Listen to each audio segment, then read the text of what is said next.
key pieces, but they also have some good players that can score. They can put up 20 points. DeMar DeRozan, pretty good player. And Kyle Lowry as well. Cleveland, of course, you have LeBron, you have Kevin Love, you have Kyrie Irving. And right now they're surging at this particular time, winning 8 out of their last 10 games, winners of 3 in a row. They're also a team to consider, naturally. Now, one team that was in the discussion, but now almost safe to say that it's not, is going to be Chicago. Derrick Rose, who I've watched for a pretty long time, I mean, since his time as Memphis, he was very good. And getting drafted by the Chicago Bulls, it's his hometown team, it's the best player since we all know who. And he has a lot of expectations. He has to carry a team to a championship. And again, is he going to be? Was he ever going to be Michael Jordan even when healthy? No. But if Derrick Rose would be able to carry Chicago to one NBA championship, I think that would go as one of the best. He'd be in the rafters as one of the best ever. Because that's post MJ. I mean, post MJ, the Chicago Bulls are really a stepping stone and just a laughing stock for other teams in the East for many years. With Derrick Rose and Tom Thibodeau coaching, they had one superstar player, and they had a lot of really, really good role players that would play team defense. And now that Derrick Rose is injured for the 3rd time in a row, tearing his meniscus in his right knee for the 2nd straight year, that's not just devastating physically. Again, coming from an athlete myself, I had a lot of injuries in my knees as well. But not to the level that Derrick Rose, obviously. When you're talking about a guy in the midst of a $93 million contract, the face of the franchise, the best player since Michael Jordan, that's a lot of expectations to carry. He's 27 years old. The player that I would look at after this injury that I would compare him to, that most people would compare him to, would be Grant Hill.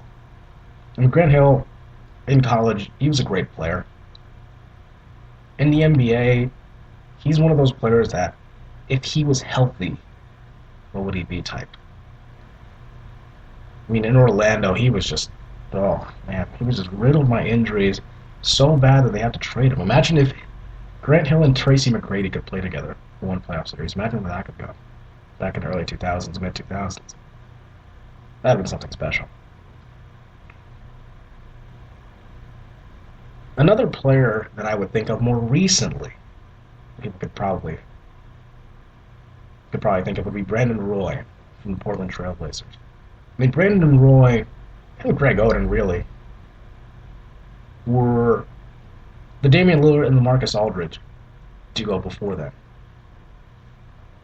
And now both are not on the team.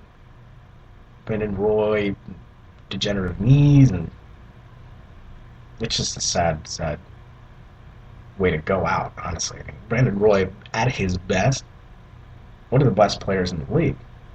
And Greg Oden, enough said with Greg Oden. But for Derrick Rose,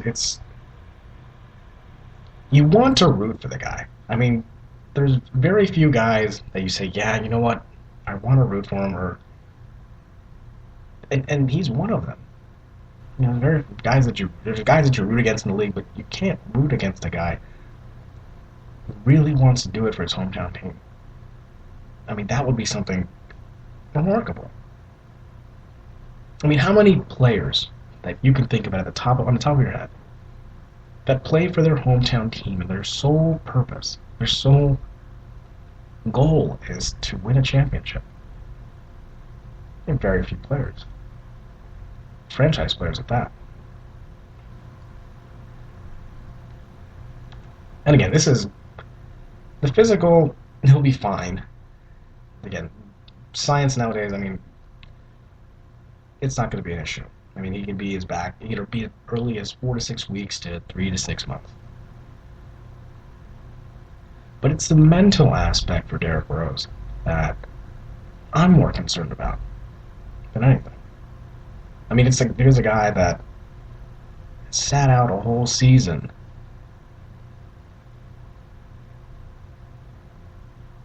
because he was, let's just call it what it is. He wasn't mentally capable of coming back in the playoffs.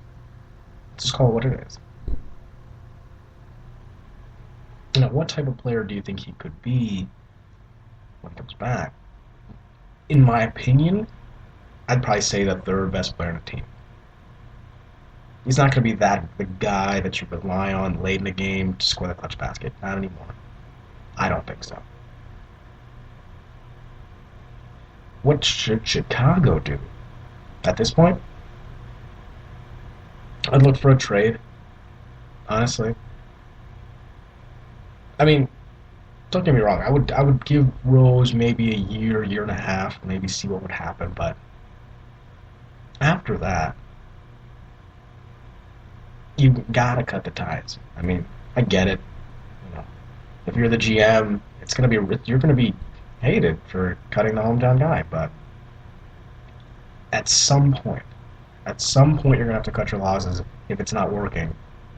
And he's gonna have to go to elsewhere. He's probably gonna have to go to a team that may not be as good, a middle level team,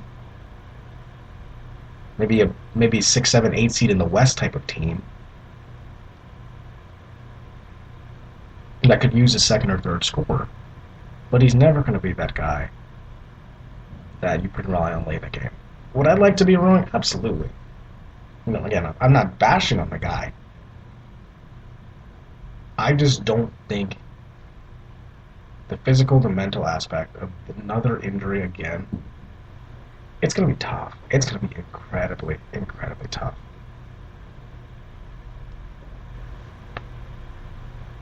Now, moving on from one injury in Chicago to another one in Indiana, Paul George put himself back in the clock on Thursday. Almost 7 months after a gruesome injury, seemingly ending his season, he finally finished his first full practice. 3 days ahead of schedule.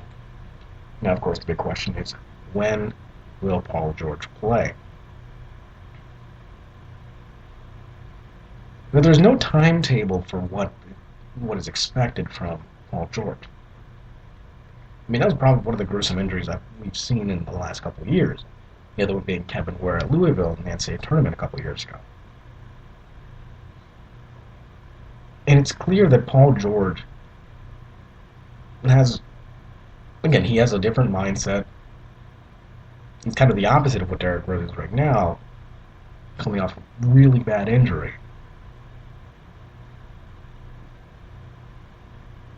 Now, with Paul George in the lineup, I mean, the Pacers, as they stand right now, they're sitting in the 11th spot. But they're only one game out of the 8th spot. So, I mean, if they can get in, and Paul George can somewhat be cohesive with this team, I wouldn't be surprised. I would not be surprised at all if Paul George could get to the top 15 player that he is in the league, the type of talent that he is. I wouldn't be surprised if they upset Atlanta or Toronto in the first round. No. Not when he's at his best. But do I see that happening? No. But I wouldn't be surprised. So it'll be interesting to see how Paul George comes back. Again, this team from Indiana, last season they were the conference finals, now an 11th seed in the East. I guess to show you what one franchise truly is when they lose a star player. Kevin Garnett now. Oof. Kevin Garnett. Now that he's back in Minnesota again. And it's interesting to see now because this is the era where this is starting to be the end of eras where high school players were first getting drafted and now are in their twilight of their careers. Kobe Bryant, Kevin Garnett, just to name a few. And he was the first, Kevin Garnett, drafted 5th overall in the 1995 NBA draft, was the first NBA player directly drafted out of high school in 20 years. The other being Moses Malone. And of course, with Minnesota, Garnett made a pretty big impact, getting them to 8 consecutive playoff appearances and leading the Timberwolves to the Western Conference Finals and an MVP in that season. Now Garnett's been to 15 All-Star games, winning the All-Star MVP in 2003. And he's a 9-time member of All-NBA selections. So, I mean, he's one of the best ever. And, of course, in 2007, he got traded to the Boston Celtics in that big trade, and in the first year they won the title. Which is pretty exciting, honestly. I mean, Minnesota was a really good team, but they had a lot of faults as well. And so having Garnett in Boston with Ray Allen and Paul Pierce, that was a great team for a couple of years. And then he went to the Brooklyn Nets, along with Paul Pierce. And so now he's back in Minnesota.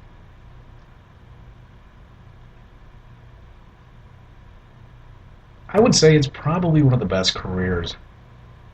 This is one of the greatest stories you'll ever see from a high school player going to the pros.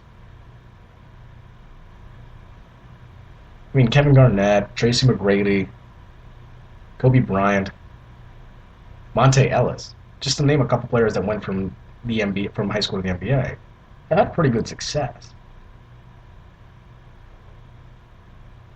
And this guy plays with such ferocity and such an amazing ability to be aggressive on every single play, to be the best trash talker on the team. It's phenomenal to watch.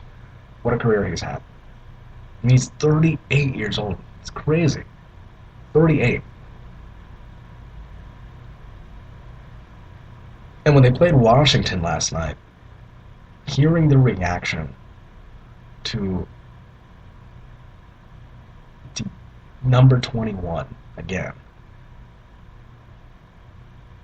it's pretty exciting if you're Minnesota. I mean, what does this mean? I mean, are they going to make the playoffs? No. I mean, Minnesota is pretty bad. They're dead last in the West. But do I think this could help players? Absolutely.